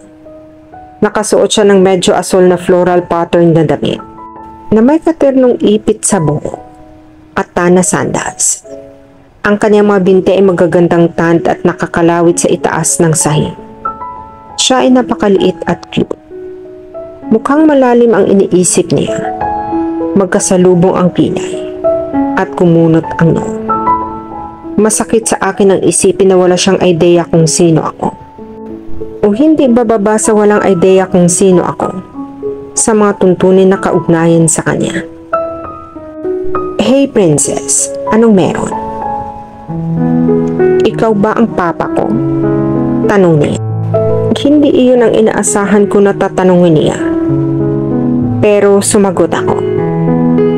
Yes, sweetie, I am. I am really sorry Kung ang tagal kong sabihin sa iyo, pero mahal na mahal kita. Nagningning ang mga mata niya. Halos mapaluha ang sagot niya. Okay lang, Papa. May sakit si Lucas. At mas kailangan niya kayo ni Mama kaysa sa akin sa ngayon. Pero kapag bumuti na siya, pwede na tayong lahat maglaro ng soccer at magpiknik. At magkakaroon tayo ng aso. Napangiti ako at napagtanto ko kung gaano kahanga-hanga ang isang trabahong nagawa ni Francesca. Siya ay nagpalaki ng isang matapang, independent, at walang pagkiimbot na anak na babae na nagmamahal sa kanyang mabait, malakas at inspirational na kapatid. Pareho silang magiging perpektong tao kapag sila ay lumaki na. Muli akong tumutok sa kalsada habang kinakwento ni Lucius ang tungkol sa kanyang mga plano kapag bumuti si Lucas. I am only couple blocks from the hospital when I drive over a crossroads and a car runs the red light and careers into my driver's side. Halos biglaan ang sakit, kasunod ng amoy ng mainit na metal at tunog ng banggaan, ngunit bago ako mawala ng malay ay narinig ko ang boses ng isang anghel. Hello? I need an ambulance. My papa is hurting and another car just hit us. I don't hear anymore, but I pass out, knowing that Lucius is safe and emergency services are on their way. Sa kabilang banda si Francesca. Napagtanto niya kung ano ang sinabi sa kanya ni Jackson. That going to trigger the start of her entire world is truly falling apart. Naaksidente si Marcos at nasugatan din si Lucius. Sa kabilang banda si Lucius. Uuwi na ang lahat ng ibang bata, kasama ang mga mama at papa nila at mga kapatid. Pero hindi ako uuwi sa amin. Sa halip, pupunta ako sa bahay ng lola. Sadly, kinuha ko ang coat ko sa peg at inilagay ko sa bag ko. Then I joined the rest of my class before the teacher took us up to the pick-up point. Sana kapag binuksan ni Mr. Fabi ang pinto, ay makikita ko si Mama at Lucas. Sana, pareho silang nakangiti at masaya. But when the doors open and scan the crowd quickly and say they aren't there, ang aking nakangiting panarabing at pag-asa ay mabilis naglaho at napalitan ng labis na kalungkutan. Nagpalingalinga ako ngayon para sa lola ko. Pero sa halip na makita ko ang aking lola, ay ang lalaking tumulong kay Mang nang mawala ng malay si Mama sa elevator. Hindi ko matandaan ang pangalan niya. Naglakad siya papunta sa akin at kay Mr. Fabi. Medyo nakakatuwa ang suot niya. Lahat ng iba pang mama at papa ay nakapantalon, shorts, hoodies, at vest. Pero itong lalaking ito, nakasuot ng hindi ko na matandaan kung ano ang tawag doon. Isang kasuotan. Ito ay tinatawag na suit. Anyway, kinausap na nakakatawang lalaki si Mr. Fabi. Bago siya yumuko para kausapin ako, kumaway ako kay Mr. Fabi at tumingin sa lalaking nakasuit. Hey little one, I am pick up you today and taking you to see your mommy and Lucas. Sabi niya, pero hindi ko tiningnan ang mukha niya at nakatingin lang ako sa lupa. Nangako si Lola na dadalhin ako para makita sina Mama at Lucas. Pero hindi niya ginawa. Sa tingin ko hindi na rin ito gagawin. Inilagay niya ang daliri niya sa ilalim ng baba ko at itinaas ang mukha ko hanggang tumingin ako sa kanya. Tinulungan ko ang mama mo nung hinimatay siya sa elevator sa hotel. Naalala mo ba? Tanong niya. Opo. At dinala kami ni Mac para kumuha ng matatamis at manood ng movie. Ibinigay sa akin ng lola mo ang car seat mo at inilagay ko ito sa harap para sabay tayong umupo sa daan papuntang sa hospital. Okay lang ba iyon? Tumango ako at sinabi, "Let's go." Pinaglalaroan ko ang dali na nasa bag ko at iniisip ang papa ko. Sabi ni mama, wala siya at busy. Pero baka bumisita siya kaagad. I wonder kung papa ko ba si Marcos. Hey, prinsesa. Anong meron? Ikaw ba ang papa ko? Sabi ko. Yes, sweetie. I am. I am really sorry kung ang tagal kong sabihin sa iyo. Pero mahal na mahal kita. Bumalik na si papa. Hindi na ako makapaghintay na sabihin kay Lucas. Maaari kaming maglaro ng football. Maglaro sa labas hanggang magbukas ang mga street lamp. Okay lang kung tumagal ng ganito katagal bago mo kami mahanap. Naiintindihan ko. Ang sakit talaga ng leeg ko dahil nabasag ang car seat at may naaamoy akong yaki na amoy. Napatingin ako kay papa at dumudugo ang ulo niya at nakaipit. Paano kung namatay siya? Pero ngayon lang namin siya nakita. I look down and find papa's phone. Itinuro sa akin ni mama na kung siya ay nahimatay dapat kong gamitin ang telepono niya at tumawag ng 911 at sagutin ang lahat ng kanilang mga katanungan hanggat maaari at malinaw. Kinuha ko ang telepono at hinanap ang button dial. Ipinindot ko ang numerong 911 ng 3 beses at tumunog ito. Hello? I need ambulance. My papa is hurting and another car just hit us. Sabi ko sa telepono. Hey sweetie, kung saang kalsada kayo naroon, lumingon-lingon ako sa paligid para sa mga palatandaan tulad ng sinabi sa akin ni mama. Ngunit mga tindahan lang ang aking nakikita kaya nagbanggit ako ng ilan. Sabi ni mama, makahanap ka nila kung bibigyan mo sila ng landmark. May isang lugar na pizza na tinatawag na Pizzeria de Milla. Okay sweetheart, I will send ambulance. Are you and your daddy hurt? Natutulog ang daddy ko at masakit ang leeg ko at may dugo siya sa ulo. Okay, the ambulance will be with you very soon. I promise, but I need you to stay on the phone until they reach you, okay? Okay, sagot ko. So ano ang pangalan mo? Ilang taon ka na? Tanong ng babae sa telepono. Ang pangalan ko ay Lucius. At ako ay 4 na taong gulang. May kapatid ako. Pero nasa hospital siya. May sakit siya. Sweetie, ang bait-bait mo ng pagtawag sa akin. Sigurado ako magiging proud sa iyo ang mama at papa mo at ang kapatid mo. Naririnig ko na ngayon ang mga sirena mula sa ambulansya. Sabi ko sa babae bago sila dumating. Nang makarating sila sa amin, ay isang lalaki ang lumapit sa akin. Hinila ako palabas ng sasakyan at nag-uusap kami. Hi little one, ako si Javier ang firefighter. Aalagaan kita habang binabantayan nila ang papa mo. Napatingin ako kay papa's car at nakita ko ang maraming tao sa paligid. Lahat sila nakasuot na parang sa lalaki na kausap ko. Hinila nila papalabas ng sasakyan si papa at natutulog pa ito. Pagkatapos ay nagsimulang sumigaw ang lalaki ng ambulansya at mabilis na gumalaw sa paligid niya. Nagsisimula na akong umiyak. Javier, anong meron? Bakit siya natutulog? Bakit hindi siya nagigising?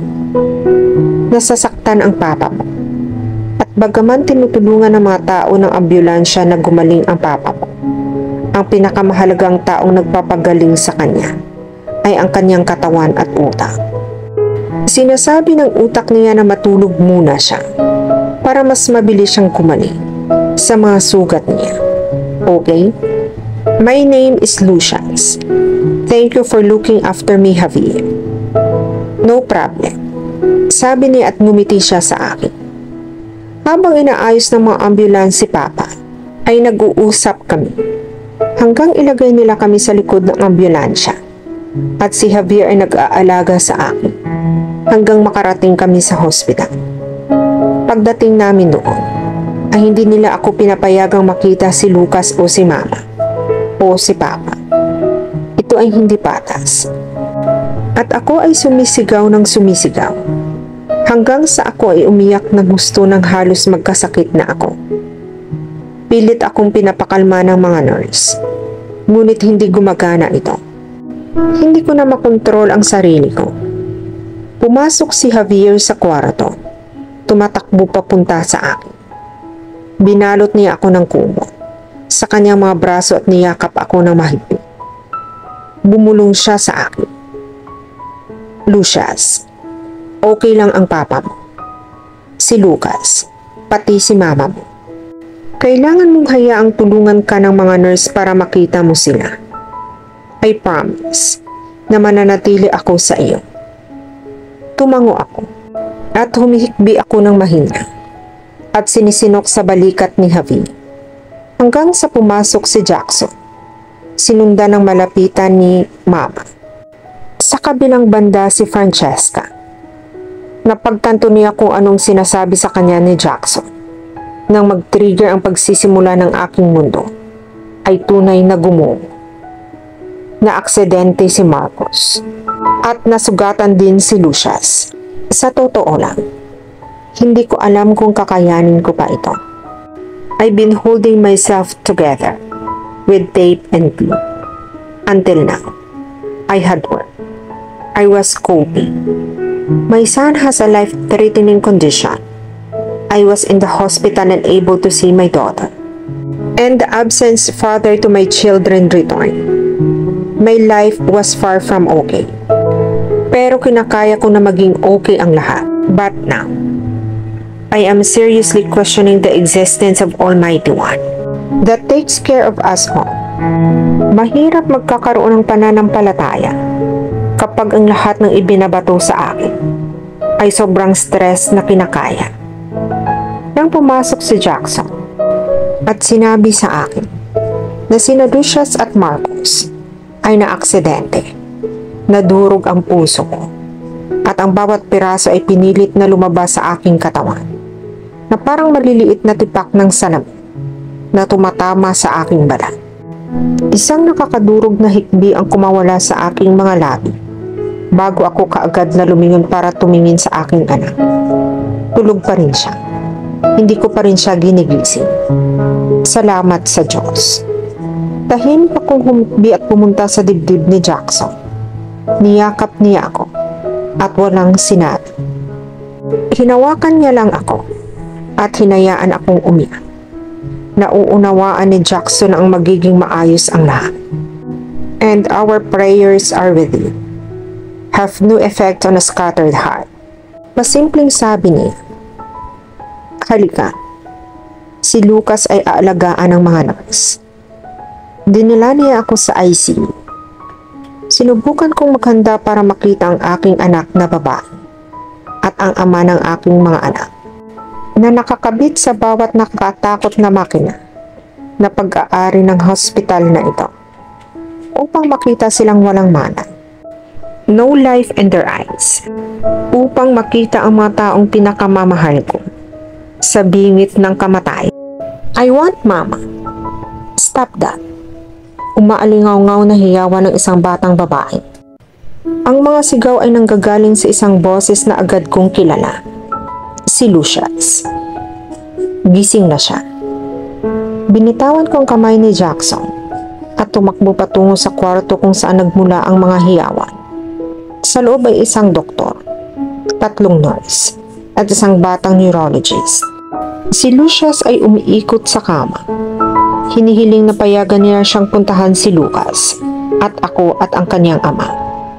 Pumunta ako sa paanan ng kama. Bumilis ang tibok ng puso ko. Umaagos ang mga luha sa pisngi ko. Habang dumadaloy sa katawan ko ang matinding ginhawa. May maliit siyang hiwa sa ulo. Umaagos ang dugo ngunit hindi naman ito matindi. Lucius, bulong ko. Huminto siya sa pagpupumiglas at inuusad ang isang maliit na sarili patungo sa akin. Umupo ako sa kama. Duyan siya sa aking dibdib na pabalik-balik sa napakasayang kaluwagan. Inilipat ni Lucius ang kanyang posisyon. Pagkatapos ng ilang minuto, nakaharap siya sa akin. Habang nasa magkabilang gilid ng balakang ko ang mga paa niya, dahan-dahan siyang lumapit at pinunasan ang mga luha ko sa pisngi. Mama, huwag kang umiyak. Promise na okay na ako. Pwede mo bang sabihin sa kanila na iwan na ako at ayusin si Papa? He needs all the doctors. I just needed you, Mama. She says thoughtfully. Ang matingkad na asul na mata ng maliit na batang babae na nasa aking harapan ay nagpahanga sa akin kahit sa kanyang murang edad. Ang kanyang pakikiramay at pag-unawa sa kahalagahan ng mga tao sa kanyang paligid. Parehong para sa kanilang mga damdamin at ang kanilang epekto sa iba ay kahanga-hanga. Sweetie, naiyak ako kasi I am so relieved that you are okay. We just need to double check because otherwise, Jackson over there won't let you see Lucas. I hate to have to bribe her, but I knew that no matter what Lucius would, ay gawin niya ang lahat sa mundo para makita ang kanyang kapatid. Tama, Lucius. Ngayon hayaan mong tingnan ka ng doktor. At dahil doon, pinayagan na yung neurologist na suriin siya. Ang lakas ng blackmail. Natatawa ako sa loob-loob. Sa sandaling sinuri siya ng doktor. At sa kabutihang palad, doctor gave her all clear. Ako at si Jackson, kasama si Lucas ay naglalakad na magkahawak kamay sa mga pasilyo patungo sa silid ni Lucas. Nang makarating kami sa main hall, ay nagpasya akong tingnan si Marcos. Anak, okay na ba si Dr. Jackson ang sasama sa iyo sa kwarto ni Lucas? I'll catch up with you in a couple minutes, okay? It was a little bit of a lie. Pero alam ko na kapag nakita na ni Lucius si Lucas, ay mabilis na niya akong makakalimutan. Sa halip ay ibibigay niya sa kapatid niya ang lahat ng atensyon niya. I knelt down to her level and look up at Jackson. He nods, assured. Hinawakan ko si Lucius sa ulo at tumayo ulit ng tuwid. Hinawakan ni Jackson ang kamay ni Lucius at naglakad na sila sa koridor patungo sa ICU ng mga bata. Pinapanood ko silang lumalakad palayo hanggang sa tuluyan na silang mawala sa paningin ko bago tumungo sa recovery area ng hospital pagkatapos ng operation. Lumapit ako sa front desk. Isang maikling African-American na babae na may magandang mahabang buhok sa perpektong uniforme na may mga tirintas at magagandang katangian ang nakaupo sa mesa na nag-aayos ng mga papeles. Nakasaad sa name badge niya na siya si Rhonda. Hi, I'm just wondering if Marcos has come out of surgery. He was in a car accident. His daughter was in a car with him. Tanong ko sa kanya. Okay, bigyan mo ako ng isang segundo at susuriin ko ang chart ng medical ng mga pasyente sa database. Gayunpaman, maaari ko bang itanong kung ano ang kaugnayan mo sa kanya? Alam ko kung paano gumagana ang mga hospital kung hindi ka kadugo o asawa o kamag-anak ay wala kang makukuhang impormasyon. Simple na, hindi ako makakakuha ng impormasyon. Kaya ginawa ko ang sumunod na katwirang bagay upang makakuha ng impormasyon. Nagsinungaling ako. At sinabi ko na siya ang fiancé ko. Ikaw ang fiancé niya? Tanong niya ulit sa akin at tumingin sa walang laman na ring finger ko. Gagawa na ako ng kwento tungkol kung paano nahulog ang engagement ring sa inodoro noong naglilinis ako. Ngunit sa tingin ko, nakikita niya ako at hindi na siya nagsasalita. Sa halip ay sinabi niya, "Okay, sure. Nasa room 135 siya. ICU. The surgeons are not allowing anyone to see him at this point in time who is not family. However, since you are engaged, I suppose you can take to see him." Tumayo si Rhonda mula sa kanyang desk at dinala sa kwarto ni Marcos. Ang aking nervyos at pagkabalisa ay umakyat sa langit kapag siya ay huminto at sinabi, siya ay naroroon. Huminga ako ng malalim. Inihanda ang sarili ko sa makikita ko. Bumuntong hininga ako at pumasok sa kwarto. Sa gitna ng hospital bed ng mga ito, nakahiga si Marcos na walang malay sa gitna. Ang mga wire at makina ay nakatusok sa kumot na nakatakip sa kanyang katawan. Mukha siyang nasasaktan sa kabila ng katahimikan ng pagtulog. Pumunta ako sa upuan sa tabi ng kama niya at umupo. Lumapit ako sa bar sa gilid ng kama at marahang hinawakan ang kamay niya. Marcos, hindi ko kayang mawala ka ulit. I don't think I could take it again. I know that I kept the twins from you, and I can honestly say I regret it. And I will every day, for the rest of my life. Ngunit kung mamamatay ka, ang higit kong pagsisihan ay hindi ko pagkakaroon ng pagkakataong sabihin sa iyo kung gaano kita kamahal. Hindi lamang ikaw ang ama ng ating magagandang anak, ngunit isa ka sa napakaunting tao sa planeta na nararamdaman kong ligtas kahit anong mangyari. Marcos, kailangan kang magising. Kailangan kang maging okay. Marcos, please. Nakapikit ang aking mga mata at ipinatong ang aking noo sa bar sa gilid ng kama. Francesca, nasaan si Lucius? Tumingala agad ako at nakita ko si Marcos na unti-unting nagmumulat ng mga mata. Oh my God. Thank you. Marcos, gising ka na. At umiiyak ako. Lucius is perfectly fine. She is with Lucas right now. I am about to tell him about the whole fiancé situation when we are interrupted by the doctor. Kumusta, Marcos? Naging maayos ang iyong operation.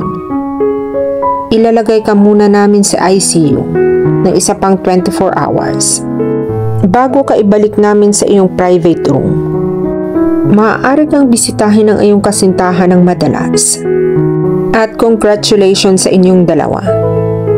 Marcos, ay nakakatakas kayo sa isang impyerno, sa isang pagbangga ng kotse. Salamat sa iyong mapamaraan na batang babae. At dahil doon umalis na ang doktor. Wait, fiancé ba ang sinabi niya? Dandahang umupo si Marcos at tumingin sa akin. Easily, Tiger. Nagmamadali akong pigilan siya sa sobrang paggalaw niya. You just had major surgery. After being in a life-endangering car crash, stop moving so much. Yes, Francesca. Seriously, anong ibig niyang sabihin tungkol sa fiancé? Tumingin ako sa ibaba. Okay, nagsinungaling ako. I know how hospitals work.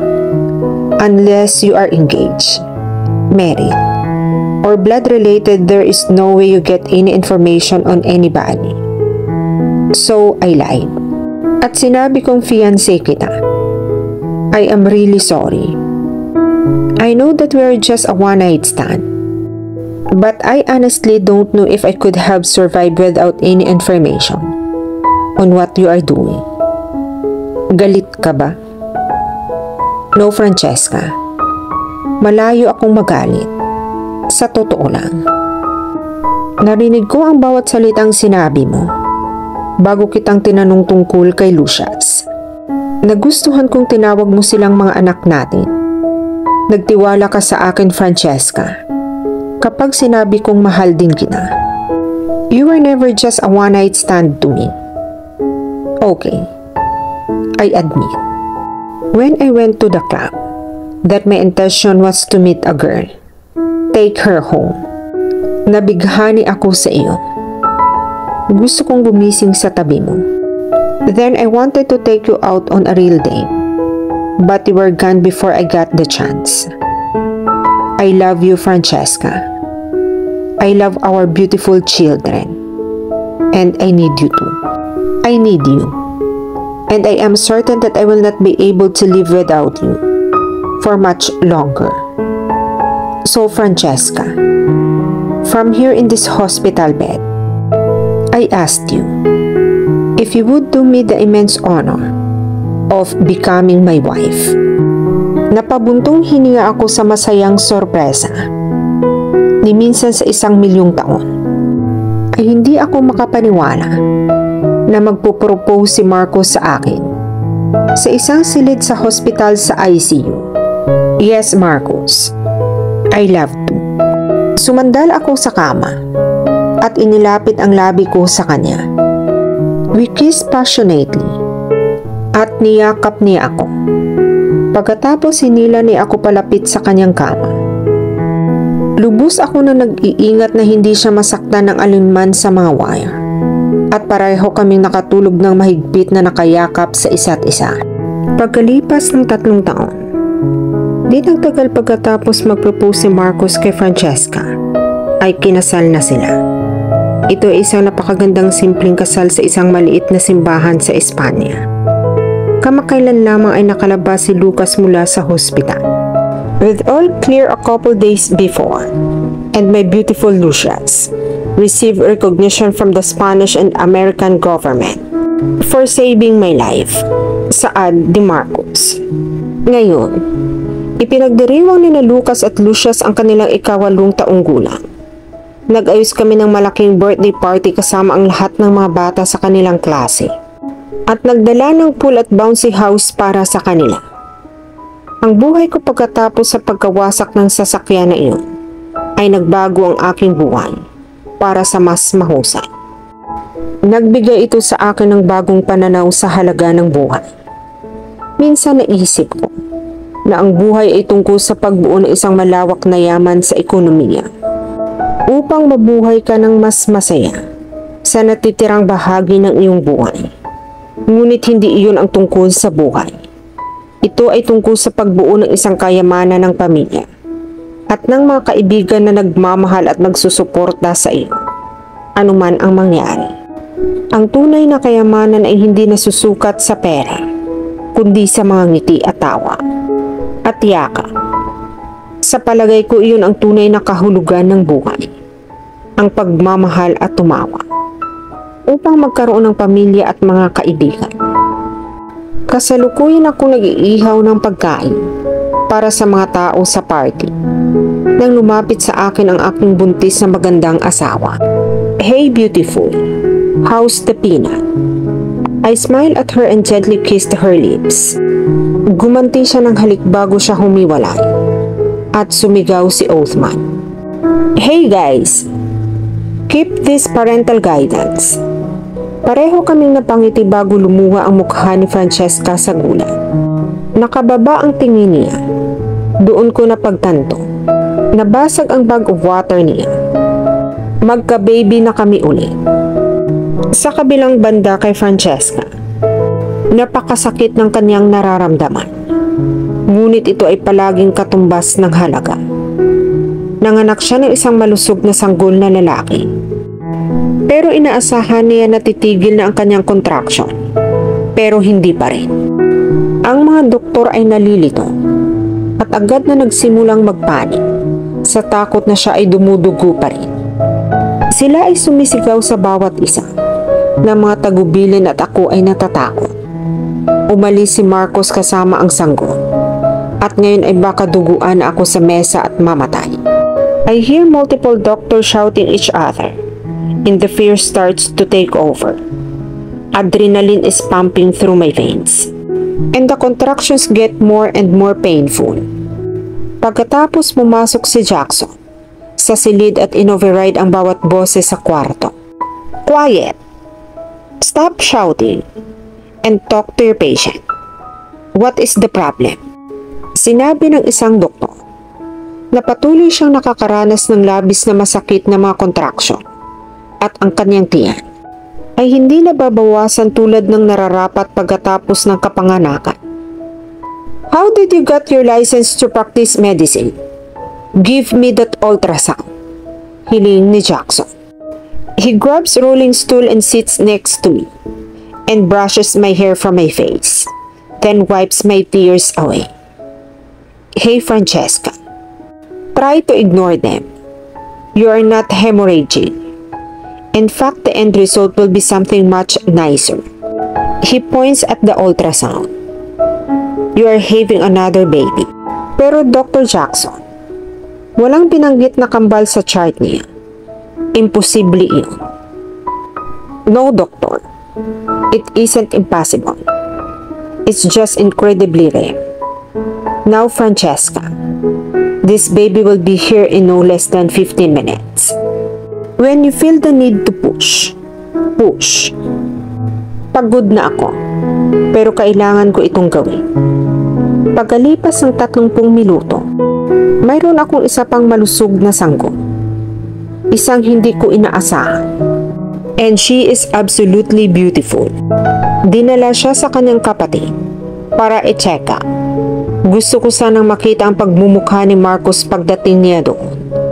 Pagkatapos ng nakakapagod na araw, nakatulog na ako. Makalipas ang 1 linggo, si Francesca ay isa ng ganap na ina ngayon ng 4. Ito ay nakakabaliw. Kahanga-hanga sina Jasper at Ray. Pareho silang natutulog buong gabi. Tulad ni na Lucius at Lucas, ay hindi sila makakatulog maliban kung nasa iisang co-sleeper sila. Alam kong delikado ang pagtulog sa kanila ng ganoon, pero ginagawa ko lang iyon sa oras ng pagtulog nila. Kapag palagi ko silang pinagmamasdan, mahal ko ang aking pamilya. Saad ni Francesca. Pagkalipas ng ilang taon, lumipat ang buong pamilya mula sa Spain patungo sa New York. Pagod na ako ng high school. Saad ni Lucius. Hindi na ako makapaghintay hanggang mag-college ako. Nag-apply ako para mag-aral ng medisina sa Harvard University. Ang pangarap ko ay maging isang pediatric surgeon, tulad ni Uncle Jackson. Siya at si Mami ay matalik na magkaibigan, sa kabila ng pagsiselos ng aking ama. At siya ang naging inspirasyon ko na maging pinakamahusay na doktor ng mga bata dito sa Amerika. Ang aking kambal na kapatid na lalaki na si Lucas ay nag-apply sa Stanford University upang pag-aralan ang politika habang naglalaro ng football. He is the best athlete in our high school, followed closely by his best friend, Blaine. Blaine in one word is hot, but not in the kind gentleman way. He is forever wearing a leather jacket, has a funny sense of humor, amazing body, and has amazing hair. Okay, medyo crush ko na siya since 3rd grade. Anyway, nag-apply din si Blaine para mag-aral ng medisina sa Harvard na may intensyon na maging isang neurosurgeon. Dagdag ni Lucius. Nagdi-daydream ako sa huling yugto bagong tumunog ang kampana at hudyat na ng huling oras ng semester. Pagdating ko sa bahay, ay parang pusa at aso na nagtatalo sina Jasper at Ray kung sino ang dapat gumamit ng shower. Ito ay isang karaniwang kaganapan sa aming bahay. Ako at si Lucas, kami nagsishare sa basement. Ito ay isang soundproof. Kaya kapag may party kami, hindi naririnig sa kwarto nila Mami at Daddy. Pagkatapos, sa ground floor ay ang sala, kusina, silid kainan, gym, opisina, at pulong. Sa unang palapag ay ang kwarto nila Jasper at Ray. Magka-share sila ng banyo. Hanggang makadating sila sa high school, then they are allowed to have their own. But because they are both athletes, they use the same shower constantly. Pagkatapos ang second floor ay library. Ito ay napakalaki. Ang ikatlong palapag ay kina mommy at daddy. Si Jasper ay isang piling manlalaro ng basketball para sa aming estado. Sa kabila ng kanyang edad, ay na-scout siya upang maglaro para sa kupunan ng New York. At si Ray naman ay isang all-star cheerleader. Ang kanyang kupunan ay nanalo ng World Championship 3 times run. She has a boyfriend called Matthew and spent all her time at practice. She is homeschooled because of her intense training. I walk straight past Jasper and Ray and head up to the library. I have always loved to sit here away from the madhouse that is my family.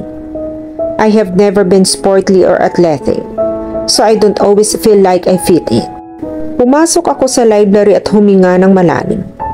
Ang amoy ng malumang pahina ay nagpapahinga kaagad sa akin. Dumiretso ako sa library at sinira ang pinto, only to be pinned up against it hard by a strong man who smelled amazing. I instantly recognized the scent.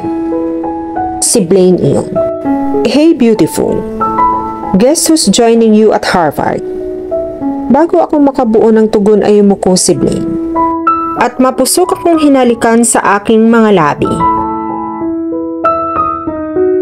At dito na po nagtatapos ang buhay pag-ibig ni na Francesca at Marcos. Sana po ay may nakuha kayong aral at inspirasyon sa pag-iibigan nila. Muli, maraming salamat po. And God bless everyone.